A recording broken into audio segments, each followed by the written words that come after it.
नमस्कार, स्वागत है एक बार फिर से आप सभी लोगों का आपके अपने चैनल पीकेटी एजुकेट्स में। मैं हूं डॉक्टर पवन तिवारी और आज मैं आपके सामने लेकर उपस्थित हूं आधुनिक भारत के इतिहास से संदर्भित एक महत्वपूर्ण टॉपिक, यूरोपीय कंपनियों का भारत आगमन। इस टॉपिक से महत्वपूर्ण प्रश्नों की श्रृंखला आपके सामने प्रस्तुत करते हुए मुझे अपार हर्ष है। लेकिन इससे पहले कि हम इस टॉपिक के प्रश्नों की तरफ आगे बढ़ें, मेरी आपसे गुजारिश है कि टेलीग्राम पर हमारा अपना पब्लिक चैनल पीकेटी एजुकेट्स के नाम से है। आप हमारे इस पब्लिक चैनल को फॉलो करें जिससे कि हमारे चैनल के प्रत्येक अपडेट के साथ बने रह सकें। तो आइए बढ़ते हैं आज के अपने इस प्रैक्टिस सेट के पहले प्रश्न की तरफ। आज का हमारा पहला प्रश्न है, यूरोपीय कंपनियों के भारत आगमन का सही क्रम है। विकल्प ए है पुर्तगाली, डच, अंग्रेजी, डेनिश, फ्रांसीसी। बी है डच, पुर्तगाली, अंग्रेजी, फ्रांसीसी, डेनिश। सी है पुर्तगाली, अंग्रेजी, फ्रांसीसी, डच, डेनिश। और डी है अंग्रेजी, पुर्तगाली, डेनिश, डच और फ्रांसीसी। मैं प्रश्नों को पढ़ने में थोड़ा वक्त इसलिए लेता हूं कि इस दौरान आपको इतना समय मिल जाए कि आप प्रश्नों को पढ़ पाएं और अपने तरीके से सही उत्तर जज कर पाएं। उसके बाद जब मैं उत्तर बताता हूं तो आप उसको अपने से भी मिला सकते हैं। तो इस प्रश्न का सही जवाब है विकल्प ए। जी हां, विकल्प ए सही है। सबसे पहले भारत में पुर्तगाली आए, फिर डच आए, अंग्रेजी आए, डेनिश आए और सबसे अंत में फ्रांसीसी आए। तो विकल्प ए आपका यहां पर सही है। आइए बढ़ते हैं अपने दूसरे प्रश्न की तरफ।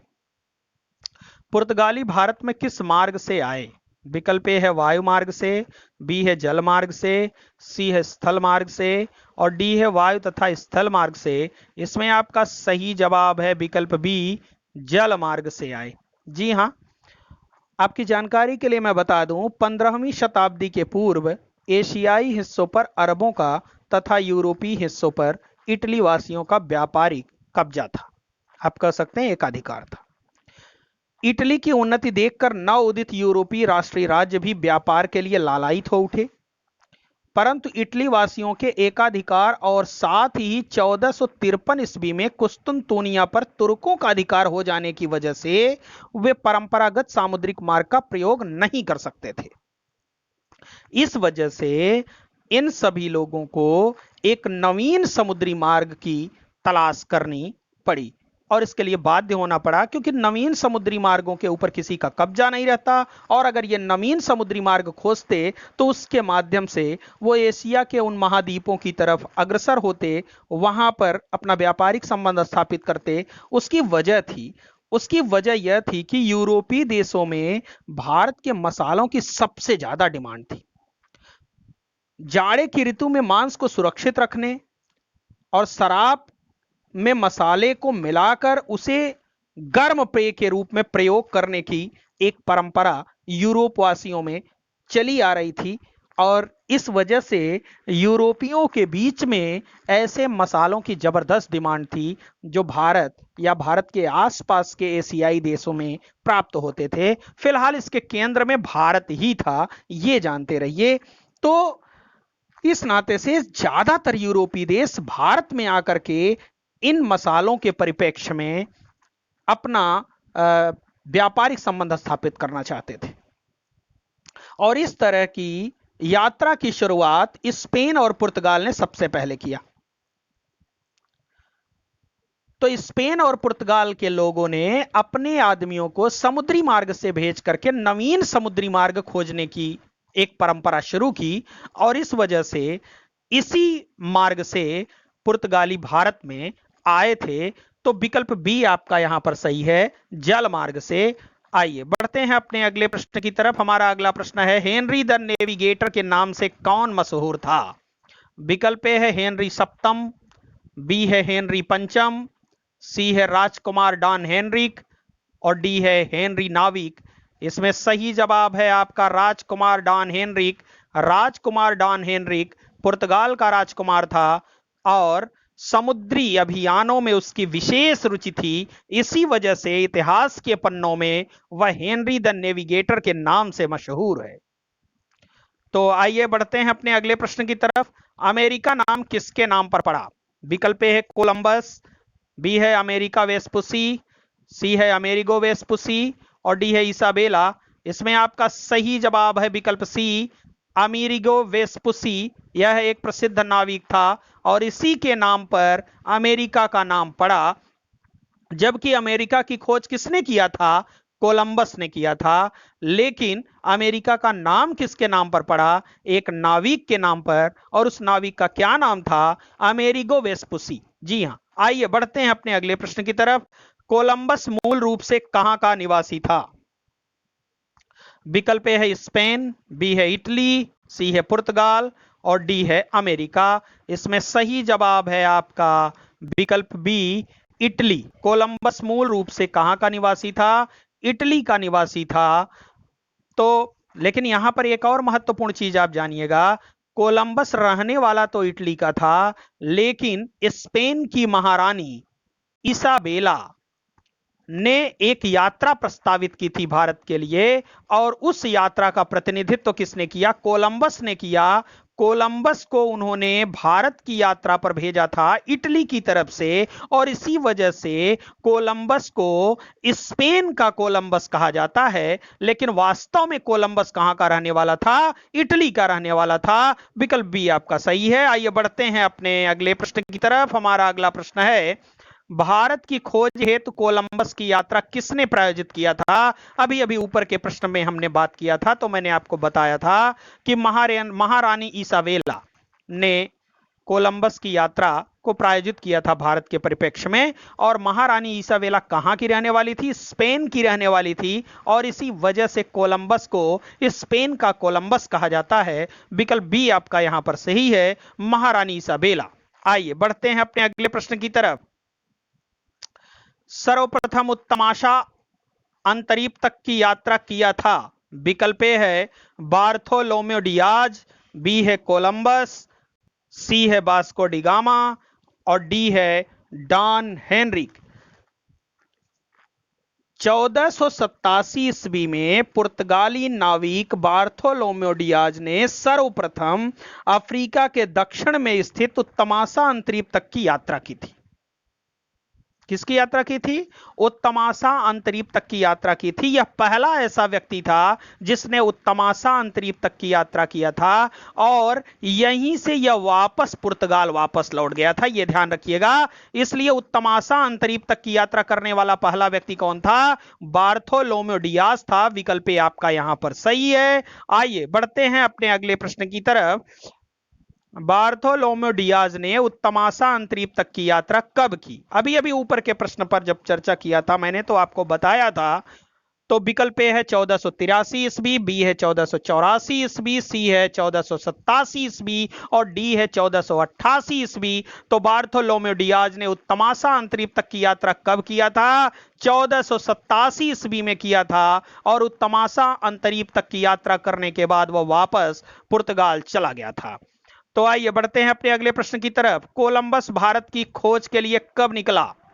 विकल्प ए है 1490 ईस्वी में, बी है 1491 ईस्वी में और सी है 1492 ईस्वी में और डी है 1493 ईस्वी में।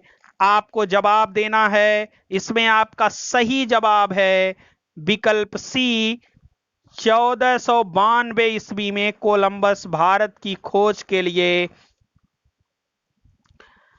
निकला था। लेकिन भारत की बजाय उत्तर अमेरिका के पास स्थित वेस्ट इंडीज द्वीप समूह को खोज बैठा था। तो फिलहाल स्पेन का कोलंबस भारत की खोज हेतु 1492 ईस्वी में निकला था। तो स्पेन का कोलंबस मैं क्यों कह रहा हूं आप समझ सकते हैं, क्योंकि स्पेन की महारानी इसाबेला ने ही इस यात्रा को प्रायोजित किया था, इसलिए मैंने स्पेन का कोलंबस नाम दिया। जबकि वास्तव में कोलंबस कहां का रहने वाला था? इटली का रहने वाला था। इसलिए विकल्प सी आपका यहां पर सही है। आइए बढ़ते हैं अपने अगले प्रश्न की तरफ। वास्को डी गामा भारत की खोज के लिए कब निकला?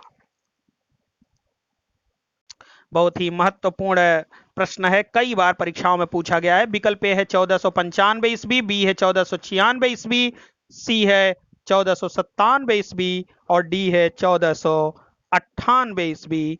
इसमें आपका सही जवाब है 1497 ईस्वी। वास्को डी गामा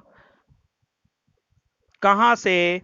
लिस्बन से भारत की यात्रा के लिए निकला था, भारत की खोज के लिए निकला था 1497 ईस्वी में।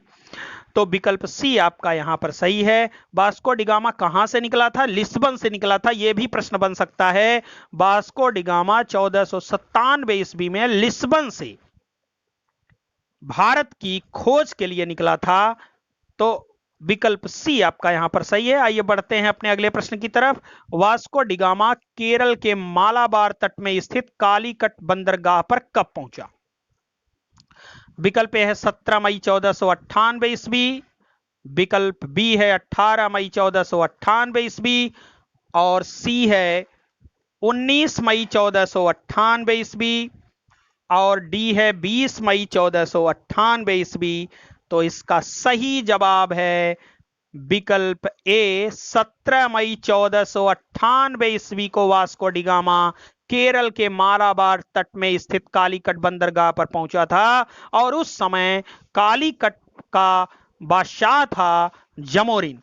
जमोरिन उस समय शासक था और जमोरिन हिंदू धर्म का अनुयायी था। यह जानते रहिएगा, कभी कभी पूछा जाता है कि जमोरिन किस धर्म का अनुयायी था, तो हिंदू धर्म का अनुयायी था। तो कालीकट का उस समय शासक कौन था? जमोरिन था। 17 मई 1498 ईस्वी को वास्को डी गामा भारत पहुंचा था। आइए बढ़ते हैं अपने नेक्स्ट क्वेश्चन की तरफ। वास्को डी गामा के समय कालीकट का शासक था, अभी अभी ऊपर के प्रश्न पर मैंने बात किया था। विकल्प है यूसुफ आदिल शाह, बी है जमोरिन, सी है जहांगीर, और डी है जॉन मिल्डेन हॉल। तो इसमें सही जवाब है आपका विकल्प बी, जमोरिन। जमोरिन उस समय कालीकट का शासक था और वह हिंदू धर्म का अनुयायी था। आइए बढ़ते हैं अपने अगले प्रश्न की तरफ। वास्को डी गामा के बाद दूसरा पुर्तगाली जो भारत आया कौन था? विकल्प ए है पेड्रो अल्वारेज कैब्रल, बी है अल्बुकर्क, सी है फ्रांसिस्को द अल्मीडा, और डी है कोलंबस। तो आप जानते हैं इसका सही जवाब है विकल्प ए, पेड्रो अल्वारेज कैब्रल। यह दूसरा ऐसा पुर्तगाली था जो भारत आया था। और एक और महत्वपूर्ण बात मैं आपको बता दूं कि 13 सितंबर 1500 ईस्वी में इसने भारत की यात्रा की थी। तो कभी कभी ऐसा प्रश्न पूछा जाता है कि पेड्रो अल्वारेज कैब्रल भारत कब आया? 13 सितंबर 1500 ईस्वी। और एक प्रश्न यह भी बनता है वास्को डी गामा के बाद दूसरा पुर्तगाली जो भारत आया कौन था? तो उसका जवाब क्या है? Pedro Alvares Cabral. जबकि अगर बात करें अल्बुकर्क की, तो अल्बुकर्क भारत आने वाला दूसरा गवर्नर था। फ्रांसिस्को द अल्मीडा यह पहला गवर्नर था जो भारत आया था। और कोलंबस ने अमेरिका की खोज किया था। इसलिए ये चारों विकल्प अगर आप देखें तो इसमें विकल्प ए आपका सही है, पेड्रो अल्वारेज कैब्रल। यह दूसरा ऐसा पुर्तगाली था जो भारत आया था। और कब आया था? 13 सितंबर 1500 ईस्वी में। तो ये प्रश्न परीक्षा में पूछा जा सकता है और दोनों तरीके से पूछा जा सकता है, इसको आप हमेशा याद रखिएगा। 14वां प्रश्न है हमारा, पुर्तगालियों की पहली कोठी कारखाना की स्थापना कहां हुई? विकल्प ए है कोचीन, बी है कन्नानौर, सी है मसूलीपट्टनम, और डी है चंद्रगिरी। इसमें आपका सही जवाब है विकल्प ए, कोचीन में। आप जानते हैं वास्को डी गामा ने 1502 ईस्वी में दोबारा भारत में पदार्पण किया। 1502 ईस्वी में वास्को डी गामा दोबारा भारत आया था। और वास्को डी गामा ने पूर्वी जगत के काली मिर्च और मसालों के व्यापार पर एकाधिकार प्राप्त करने के लिए 1503 ईस्वी में पुर्तगालियों की पहली फैक्ट्री, कोठी या उसे कारखाना जो भी कह लीजिए, की स्थापना की थी। तो 1503 ईस्वी में पुर्तगालियों की पहली कोठी या कारखाना की स्थापना कोचीन में 1503 ईस्वी में की गई। और इसको किसने किया था? वास्को डी गामा ने किया था। यह ध्यान रखिएगा तो 1503 ईस्वी में पुर्तगालियों की पहली फैक्ट्री कहां लगी थी? कोचीन में लगी थी। जबकि दूसरी कहां लगी थी? कन्नानौर में लगी थी। इसलिए विकल्प बी दूसरा है, लेकिन कोचीन पहली फैक्ट्री थी, इसलिए विकल्प ए आपका यहां पर सही है। 1503 ईस्वी, ये ध्यान रखिएगा, कभी कभी डेट भी पूछता है कि 1503 ईस्वी में पुर्तगालियों की पहली फैक्ट्री की स्थापना हुई थी, तो विकल्प ए सही है। आइए बढ़ते हैं अपने अगले प्रश्न की तरफ। भारत में पुर्तगाली साम्राज्य का प्रथम गवर्नर था। विकल्प ए है अल्बुकर्क, बी है फ्रांसिस्को द अल्मीडा, सी है पेड्रो अल्वारेज कैब्रल और डी है डोमिंगो पायस। इसमें आपका सही जवाब है विकल्प B, Francisco de Almeida. Francisco de Almeida Bharat में पुर्तगाली साम्राज्य का प्रथम गवर्नर बनकर के आया था और उसने यहां 1505 ईस्वी से लेकर के 1509 ईस्वी के बीच तक शासन किया। और इससे भी बड़ी बात मैं आपको बता दूं, कभी कभी परीक्षा में पूछा जाता है, फ्रांसिस्को द अल्मीडा ने ही भारत में नीले पानी की नीति लागू की थी। नीले पानी की नीति का मतलब होता है समुद्री क्षेत्र में अपना दबदबा बना करके रखना, और पुर्तगालियों ने सामुद्रिक साम्राज्य की स्थापना करके उसे एक नाम दिया था, एस्टाडो द इंडिया। एस्टाडो द इंडिया के नाम से पुर्तगालियों ने उसे पुकारा। तो फ्रांसिस्को द अल्मीडा यह भारत में पुर्तगाली साम्राज्य का प्रथम गवर्नर था और इसने नीले पानी की नीति लागू की थी। बहुत ही महत्वपूर्ण प्रश्न है, ब्लू वाटर पॉलिसी जिसे इसने लागू किया था। और ब्लू वाटर पॉलिसी का मतलब होता है सामुद्रिक साम्राज्य की स्थापना करना, और इसमें उसने पूर्ण रूप से कामयाबी भी हासिल की और उसने एस्टाडो द इंडिया कहकर पुकारा।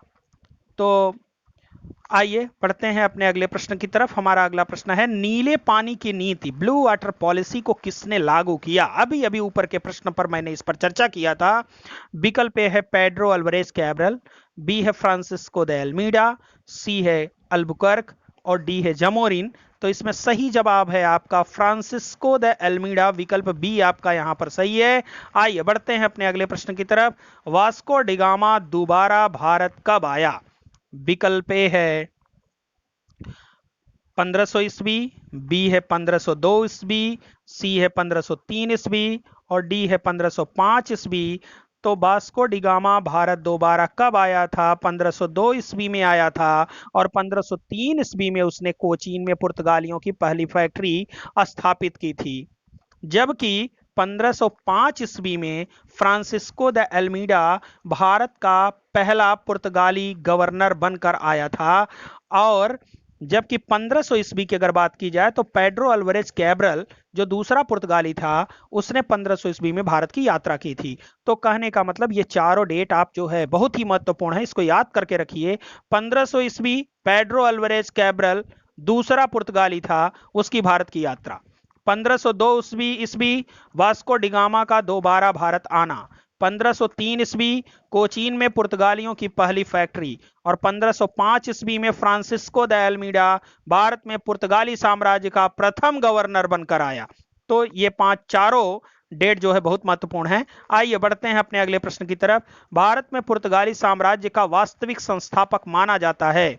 विकल्प ए है फ्रांसिस्को द अल्मीडा, बी है अल्बुकर्क, सी है वास्को डिगामा और डी है कोलंबस। इसमें सही जवाब है विकल्प बी, अल्बुकर्क। देखिए, फ्रांसिस्को द अल्मीडा भारत का पहला पुर्तगाली साम्राज्य का गवर्नर बनकर के तो आया था, लेकिन उसने साम्राज्यवादी नीति का पालन नहीं किया था। ऐसा उसने कुछ भी नहीं किया था जिससे यह कहा जा सके कि उसने अपने साम्राज्य की स्थापना की या किसी का राज्य हड़पा या ऐसा कुछ किया। साम्राज्यवादी नीति को उसने फॉलो नहीं किया था। लेकिन जब अल्बुकर्क 1509 ईस्वी में दूसरा गवर्नर बनकर भारत आया तो उसे भारत में पुर्तगाली साम्राज्य का वास्तविक संस्थापक इसलिए माना जाता है क्योंकि अल्बुकर्क ने नवंबर 1510 ईस्वी में गोवा नामक प्रसिद्ध बंदरगाह को बीजापुर के शासक यूसुफ आदिल शाह से छीन लिया था। जो कि 1503 ईस्वी में कोचीन के स्थान पर पुर्तगालियों की गतिविधियों का महत्वपूर्ण केंद्र बना। जो कि 1530 ईस्वी में, जो 1530 ईस्वी में कोचीन के स्थान पर पुर्तगालियों की गतिविधियों का मुख्य केंद्र बना था। तो अल्बुकर्क ने वास्तव में साम्राज्यवाद की नीति को पूर्ण रूप से लागू किया और उसने शासक यूसुफ आदिल शाह से गोवा के प्रसिद्ध बंदरगाह को छीना, जो इस बात की तस्दीक करता है कि वास्तव में भारत में पुर्तगाली साम्राज्य का संस्थापक अगर कोई था तो वह अल्बुकर्क ही था। जबकि फ्रांसिस्को द एल्मीडा ने भले ही नीले पानी की नीति को लागू किया, वह समुद्र में तो अपना साम्राज्य स्थापित कर पाया, लेकिन समुद्र के बाहर उन सब जगहों पर नहीं कर पाया जहां की वास्तव में वह अपने व्यापारिक रूप से अपने आप को मजबूत कर पाता या स्थल मार्गों पर अपनी पहुंच बना पाता। और इस परिप्रेक्ष्य में अगर सबसे पहले किसी ने कार्य किया तो वो अल्बुकर्क ने किया, और इसलिए अल्बुकर्क को भारत में पुर्तगाली साम्राज्य का वास्तविक संस्थापक माना जाता है। और इतना ही नहीं, अल्बुकर्क जो है बहुत ही कूटनीतिक व्यक्ति था, और अल्बुकर्क ने अपने समकालीन विजयनगर के शासक कृष्णदेव राय के साथ भी बड़ी अच्छी दोस्ती कर रखी थी, और कृष्णदेव राय ने अल्बुकर्क को भटकल नामक स्थान में एक किले के निर्माण की स्वतंत्रता प्रदान कर दी थी। इसके लिए प्रसिद्ध पुर्तगाली यात्री डोमिंगो पायस ने कृष्णदेव राय की बहुत जबरदस्त प्रशंसा की, उसका प्रशस्तिगान कर दिया। तो वास्तव में अल्बुकर्क ने भारत में पुर्तगालियों के सामाजिक आधार को विस्तृत करने के लिए निम्न वर्ग के पुर्तगालियों को भारत के स्थानीय महिलाओं के साथ विवाह करने के लिए भी प्रेरित किया था।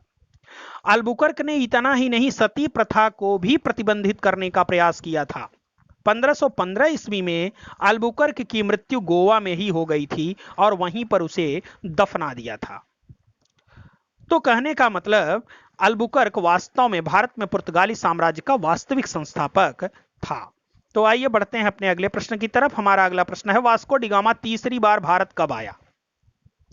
विकल्प ए है 1515 ईस्वी, बी है 1524 ईस्वी, सी है 1527 ईस्वी और डी है 1509 ईस्वी। 1509 ईस्वी में तो अल्बुकर्क पुर्तगालियों का दूसरा गवर्नर बनकर आया था। 1515 ईस्वी में अल्बुकर्क गोवा में मर गया था। 1524 ईस्वी में वास्को डी गामा तीसरी बार भारत आया था, और 1527 ईस्वी में वह कोचीन में मर गया। तो वास्तव में वास्को डी गामा भारत केवल 3 बार आया, और तीसरी बार 1527 ईस्वी में वह कोचीन में मर गया था, तो और वहीं पर दफना दिया गया। तो कहने का मतलब, 1524 ईस्वी में वास्को डी गामा तीसरी बार भारत आया, 1527 में उसकी कोचीन में मृत्यु हो गई, वहीं उसे दफना दिया गया। तो 1524 में वास्को डी गामा तीसरी बार भारत आया था। विकल्प बी आपका यहां पर सही है। आइए बढ़ते हैं अपने अगले प्रश्न की तरफ। वास्को डी गामा भारत कितनी बार आया? विकल्प ए है 3, बी है 4, सी है 5, डी है 6। तो विकल्प ए आपका इसमें सही है। वास्को डी गामा भारत कितनी बार आया? 3 बार आया भारत। यह ध्यान रखिएगा।